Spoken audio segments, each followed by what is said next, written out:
Hello বন্ধুরা, কেমন আছেন সবাই? আশা করি সবাই ভালো আছেন। বন্ধুরা, আমাদের এই গল্পগুলো যদি ভালো লাগে অবশ্যই লাইক করবেন, কমেন্টস করে জানিয়ে দেবেন। আজকে গল্প বন্দি প্রজাপতি, লেখিকা স্মিতা শিকদার সামিয়া, পর্ব 19 এবং 20। সকাল 10টা। সকলের খাওয়া দাওয়া প্রায় শেষ হওয়ার পথে, তাই কলি অপ্রয়োজনীয় জিনিসগুলো পাকঘরে নিয়ে রাখছে ধোয়ার জন্য।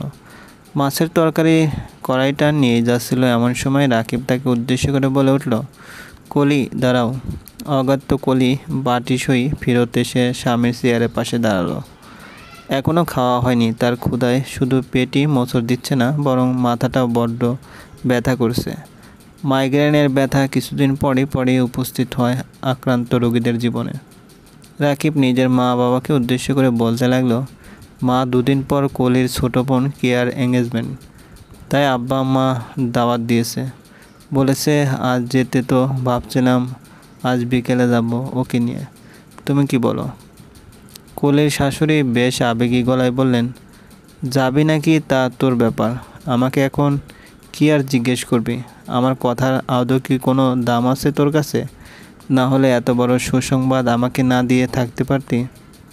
মনে মনে নিজের মায়ের এমন মিথ্যে আবেগী কথায় বিরক্ত হলেও তা প্রকাশ করার ভুল করল না, বরং বেশ শান্ত গলায় বলল, মা, গতকাল নেশরাতে করে বলেছিল তাই এখন বললাম। এখন এটা বলার জন্য তো তোমার ঘুমের তো ব্যাঘাত ঘটাতে পারি না। যাকগে, বলো যাবে কি না? যাবি না কেন? অবশ্যই যাবি, তবে শুনে রাখ, আমি ওই বাড়িতে পা রাখবো না। এত বড় খবর, অথচ তোর শাশুড়ি একবার ব্যক্তিগতভাবে আমায় কল করে জানালো না। রাকিব মাথা ঝাঁকিয়ে সায় জানিয়ে নিজের খাবার শেষ করে উঠে গেল, কারণ এখানে থাকলে তার মা এই বিষয় নিয়ে আরও অনেকক্ষণ সমালোচনা করবে। এদিকে কলি স্বামীর এমন মিথ্যে বলার কারণ খুঁজে পেল না, তবুও চুপ থাকলো। কিন্তু নিজের বাড়ি যেতে মোটেও মন চাচ্ছে না তার। অবশ্যই এর পিছনে কারণ অভিমান নাকি ক্ষোভ নাকি সদ্য সৃষ্ট ঘৃণা তা জানা নেই। খোকনের পায়ে ধরে কাঁদছে রাইসা।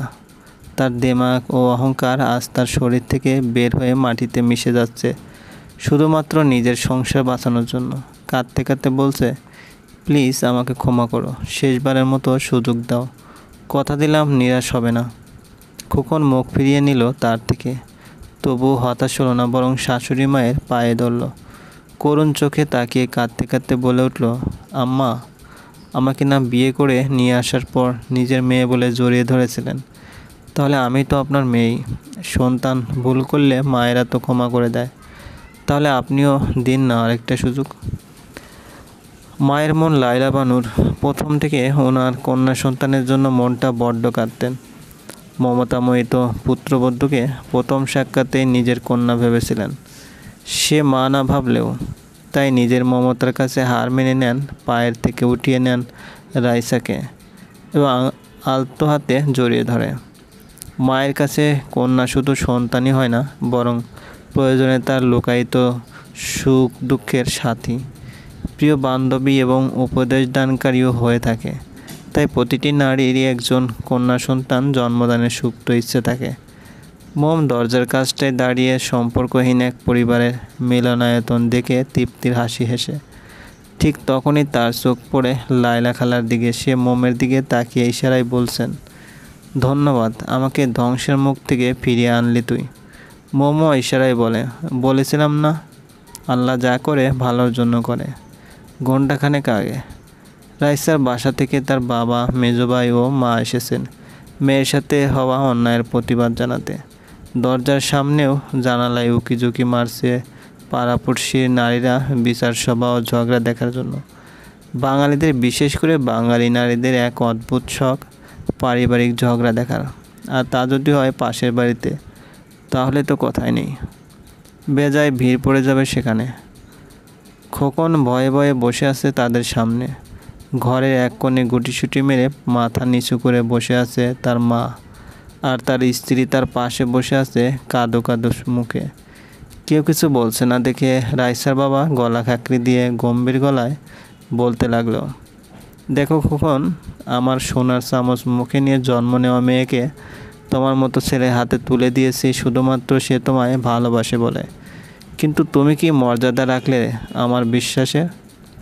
আব্বা, আমার কথাটা তো শুনবেন আগে। অনেক হয়েছে শোনাশুনি, দেখা দেখি জামাই বাবাজি। তোমার মায় থাকতে আমার মায়া এই সংসার শান্তি পাবে না। তুমি তোমার মায়েরে ছাড়ো, না হয় আমার মাইয়ারে। আহা, রায়ের স্যার মা চুপ করো তো, আমি কথা বলছি তো জামাইয়ের সাথে। কি কথা বলবে বাবা? কথা তো বহুবার হয়েছে, অনেক হয়েছে আমার বোনের এই কষ্টকর সংসার খেলা। এখন যা কথা হয়েছে তা কার্যকর করা হবে। এই ছেলে তালাক দিবে, কাবিনের টাকা পরিশোধ করবে। আর মায়ে আপনাকে একটা কথা বলি, আমার বোনটা তো ছোট, আপনার মেয়ের মতো, তাহলে তার সাথে এমন আচরণ করার কারণ? আপনার এত বয়স হয়েছে, এটুকু জানেন না ছোটদের সাথে কেমন আচরণ করতে হয়? ভালো শিক্ষা পাননি জীবনে, সব কুটনামি মনে হয় শিখেছেন। এমন সময় মম ঘরে প্রবেশ করতে করতে বলল, ঠিক যেমন আপনাদের জন্য আপনার বোন শিখতে পারেনি কি করে বড়দের সাথে কথা বলতে হয়, তাই তো সারাটা সময় বৃদ্ধ জীর্ণ শীর্ণ নারীকে জ্বালিয়ে ছাড়ে। রাইসার মেজো ভাই তাহসিন চিনতে না পেরে ভুরুজোড়া কুঁচকে বলল, আপনি কে? অন্যদের পারিবারিক ব্যাপারে মাঝে নাক গলাতে আসবেন না। ঘরের দরজার ভিড়ের মাঝে শো দেখতেই আপনাদের জন্য শোভাজনক, কথার মাঝে বাম হাত দেওয়া না। রাইসা তাচ্ছিল্যের স্বরে বলল, আরে ভাই, এই মেয়ে নিজের স্বামী ধরে রাখতে পারে নাই তো, তাই অন্য নারীকে স্বামীহীনা কিংবা কষ্টে থাকতে দেখে বেশ খুশি হচ্ছে সে। মোম আলতো হেসে বলল, আরে আমার কথাটা বহু পুরানো ভাবি, আর তোমার ভাষ্যমতে আমার সাথে তো এটা হওয়ারই ছিল, কারণ আমি কৃষ্ণবর্ণা।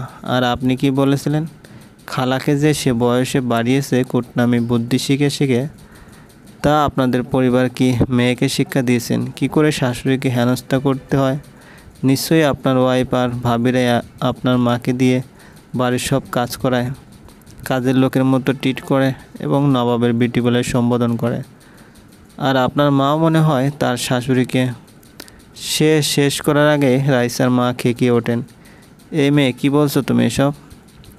যা দু চোখে দেখছি তাই বলছি। খালার ফোনের রেকর্ডিংটি শুনুন, তাহলেই বুঝতে পারবেন। বলে লায়লা খালার মোবাইলটা নিয়ে কিছু একটা ক্লিক করতেই রাতের অডিও শুরু হলো। আসলে মম গতকাল দুপুরেই মোবাইলের রেকর্ডটা অন করে রেখে দিয়েছিল, যাতে সব প্রমাণ সহকারে খোকনকে দেখাতে পারে, কারণ বিদ্যার কষ্ট তার আর সহ্য হচ্ছিল না। রেকর্ডিং শুনে রাইসার পরিবারের সকলে লজ্জায় মাথা নিচু করে আছে। খোকন সব শুনে রাগ নিয়ন্ত্রণ করতে না পেরে উঠে যেয়ে ঠাস করে এক চর লাগিয়ে দিয়ে নিজের স্ত্রীকে। কিন্তু এতে রাইসার পরিবারে কেউ কিছু বলা তো দূরে থাক, মেয়েকে ধরেও না। এমনকি এতক্ষণ যে ভাই বোনের হয়ে বাসকাই গলায় ধমকাচ্ছিল, সেও মাথা নত করে রয়েছে। খোকন তীব্র ক্ষোভযুক্ত গলায় বলল, আপনি আপনার মেয়েকে কি নিয়ে যাবেন? আমি আপনার মেয়েকে রাখবো না এই বাড়িতে। এমন অলক্ষী কুটনি ছাড়াই আমার জীবন ভালো চলে। মাত্র তো একটা রেকর্ডিংই শুনলাম, আর না যেন কত কি বলে আমার জন্মদাত্রীকে। আবার আমাকে সবাইকে রটিয়ে বেড়ায়, আমার মা নাকি তাকে অত্যাচার করে। আস্তাগফিরুল্লাহ। যদিও আমি জানতাম আমার মা এমন না, তবুও আপনাদের তালাকের ধমকিতে দমে যেতাম, কারণ কাবিনের এত টাকা দেওয়ার যোগ্যতা আমার নেই। কিন্তু এখন দরকার হলে ব্যাংক থেকে লোন নিয়ে দেব। তার শ্বশুর বিনীত গলায় বললেন, বাবা, আমাদের ক্ষমা করে দাও প্লিজ। আমরা সত্য মিথ্যা যাচাই না করে মেয়ের মিথ্যে বিশ্বাস করেছি। আমরা তো জানতাম না এত বড় কোলাঙ্গার জন্ম দিয়েছি আমরা চলে যাচ্ছি এখনই। এই মেয়ে, তুমিও শুনে রাখো, জামাই বাবা বের করে দিলে তুমি কোথায় যাবে আমি জানি না, তবে আমার বাড়ি তোমার কোনো জায়গা নেই।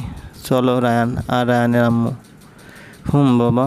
রায়ান যাওয়ার আগে লায়লা খালাকে উদ্দেশ্য করে মাপ চেয়ে বলে, মা, ওই আমাকে ক্ষমা করে দিন, আপনার মনে কষ্ট দিয়েছি, মিথ্যে দোষারোপ করেছি। না বাবা, সবই আমার কপাল। রাইসার মা অপরাধীর ভঙ্গিমায় বলল, কপাল না বিয়ান, আমারই লালন পালনে কোনো ত্রুটি ছিল, না হলে আমার পেটে আল্লাহ এমন মেয়ে দেবে কেন? বলে রাইসার দিকে একবার অগ্নিদৃষ্টিতে তাকিয়ে গটগট করে বের হয়ে গেলেন তার মা, তার ভাই ও বাবা। অহংকারী রমণীর বাবা মায়ের কাছে মাপ চাওয়ার ইচ্ছে থাকলেও চাইতে পারল না। জানে তার বাবা ও ভাইরা এক কথার মানুষ, সুতরাং এখন কিছু বললে ফলাফল মন্দ হওয়ার সম্ভাবনাই বেশি। তাছাড়া মোমের কথাগুলো তার চোখ খুলে দিয়েছে। তার মাকে বললে সে এত রেগে যায়, সেখানে সে নিজের স্বামীর জন্মদাত্রীকে অনুশোচিত হয়ে যায় নিজের স্বামীর কাছে। সে কাছে টেনে না নিলেও মমতা মায়ের শাশুড়ি ঠিকই কাছে টেনে নেয়। সন্ধ্যাবেলার নিরিবিলি পরিবেশে দুজন পুরুষ নিজেদের প্রেমের ব্যথায় কাতর হয়ে ঝুঁকে পড়েছে মাদকাসক্তির দিকে। আজ দহনের হাতে নিকোটিনের ধোঁয়ার স্থানে জায়গা পেয়েছে মদের সবুজ রঙা স্বচ্ছ কাচের বোতল। পাশে তার বন্ধু নীলাভ। দুজনেই নিজ নিজ ব্যথায় কাতর। নীলাভের প্রেমিকা 2 মাস পূর্বে বিয়ে করেছে। কাছে থাকতে মূল্যায়ন করতে না পারলে যা হয় আর কি। আধুনিকতার ছোঁয়া পেয়ে রুচি বদলাতে শুরু করেছিল তার। সেখানে তার কাছে তার সেকলে গার্লফ্রেন্ড কিছুতেই মানানসই লাগতো না, তাই সম্পর্কে ইতি টানে সে। মেয়েটি বারবার কাতর গলায় বাধা দান করলেও চলে আসে সে। 2 দিন পরেই খবর আসে এই অনাকাঙ্ক্ষিত বিয়ের। প্রথম কয়েকদিন তেমন একটা প্রভাবিত না হলেও কিংবা প্রভাবিত না হওয়ার ভান করলেও 1 সপ্তাহ পরেই বিরহ বেদনা হাড়ে হাড়ে টের পায়। কিন্তু ততদিনের পূর্বেই পরিস্থিতি হাতের বাইরে।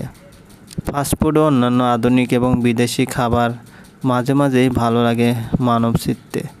প্রতিনিয়ত তা খাওয়া না স্বাস্থ্যের জন্য ভালো, না স্বাদ গ্রহণের জন্য। রোজকার জন্য সাধারণ বাঙালি ভোজনই স্বাদকরক। নীলাভ দহনের দিকে তাকিয়ে মুচকি হেসে তাচ্ছিল্যের সুরে জিজ্ঞেস করে, কিরে ভাই, তোর কিসের দুঃখ? তোর আবার মদ্যপানের প্রয়োজন আছে নাকি? নিজের ইচ্ছেতে 2টো বিয়ে করলি, আগের বউ তো মেনে নিল, তোর তো সুখী। দহন তাচ্ছিল্যে হাসি হেসে, আমার আর সুখ? আমার জীবনে সুখ পাখি হলো সোনার হরিণ, যা কল্পনা তো করা যায়, বস্তু তো পাওয়া যায় না। নীলাভ খানিক ভ্রুকুচকে জিজ্ঞেস করলো, মানে কি? দহন নেশার করে মৃদু হাসল। প্রথমবার মদ্যপান করায় বেশ ভালোই নেশা হয়েছে তার। নীলাভ ভাবল এই সুযোগ সত্য কথা পেট থেকে বের করার। সে চায় না যে ভুল সে করেছে তার বন্ধু করুক। ছোটবেলার বন্ধুত্ব দহন ও নীলাভের, তাই সে খুব ভালো করে জানে মোমের প্রতি তার বন্ধুর ভালোবাসা কতটা প্রখর। তার খুব কাছ থেকে দেখা সেই বিষধর প্রেম। কিন্তু হঠাৎ দহনের রুমকিকে বিয়ে করার সিদ্ধান্ত নেওয়া এবং হাড় তার করে বিবাহ করায় বেশ সন্দিহান সে। আরও কিছুক্ষণ মদ্যপান করায় দহনকে প্রশ্ন করার জন্য প্রস্তুত করে নিজের বোনা কথার জালে ফাঁসিয়ে প্রশ্ন করা শুরু করে সে। দহন তখন অনেকটাই নেশার করে, তবে উত্তর দিতেও কথা বলতে পারবে সে। হয়তো এখনই খুলতে চলেছে দহনকে দগ্ধিত করা রহস্যের জট। নীলাভের দ্বারা মোম ও কোলের ভাব আজকাল বেশ বেড়েছে। চ্যাটিং থেকে বের হয়ে অডিও কলে কথা বলে মাঝে মাঝে। আজও মেসেঞ্জারে কলে কথা বলেছিল দুজন। এমন সময় কাঙ্ক্ষিত এক ঘটনায় অনাকাঙ্ক্ষিতভাবে একে অপরের কাছে লজ্জিত হয় দুজন। চলবে। গল্পটি ভালো লাগলে অবশ্যই লাইক করবেন আর কমেন্টস করে জানিয়ে দেবেন। আর চ্যানেলে যদি নতুন হয়ে থাকেন অবশ্যই সাবস্ক্রাইব করে পাশে থাকা বেল আইকনটি প্রেস করে রাখুন। ধন্যবাদ, ভালো থাকবেন। সামনে ঘরের এক কোণে গুটিসুটি মেরে মাথা নিচু করে বসে আছে তার মা, আর তার স্ত্রী তার পাশে বসে আছে কাঁদো কাঁদো মুখে। কেউ কিছু বলছে না দেখে রাইসার বাবা গলা খাকরি দিয়ে গম্ভীর গলায় বলতে লাগলো, দেখো খোকন, আমার সোনার চামচ মুখে নিয়ে জন্ম নেওয়া মেয়েকে তোমার মতো ছেলে হাতে তুলে দিয়েছি শুধুমাত্র সে তোমায় ভালোবাসে বলে। কিন্তু তুমি কি মর্যাদা রাখলে আমার বিশ্বাসে? আব্বা, আমার কথাটা তো শুনবেন আগে। অনেক হয়েছে শোনাশুনি। দেখা দেখি জামাই বাবাজি, তোমার মায় থাকতে আমার মায়া এই সংসার শান্তি পাবে না। তুমি তোমার মায়েরে ছাড়ো, না হয় আমার মাইয়ারে। আহা রায়ের স্যার, মা চুপ করো তো, আমি কথা বলছি তো জামাইয়ের সাথে। কি কথা বলবে বাবা? কথা তো বহুবার হয়েছে। অনেক হয়েছে আমার বোনের এই কষ্টকর সংসার খেলা। এখন যা কথা হয়েছে তা কার্যকর করা হবে। এই ছেলে তালাক দিবে, কাবিনের টাকা পরিশোধ করবে। আর মায়ে আপনাকে একটা কথা বলি, আমার বোনটা তো ছোট, আপনার মেয়ের মতো, তাহলে তার সাথে এমন আচরণ করার কারণ? আপনার এত বয়স হয়েছে, এটুকু জানেন না ছোটদের সাথে কেমন আচরণ করতে হয়? ভালো শিক্ষা পাননি জীবনে, সব কুটনামি মনে হয় শিখেছেন। এমন সময় মোম ঘরে প্রবেশ করতে করতে বলল, ঠিক যেমন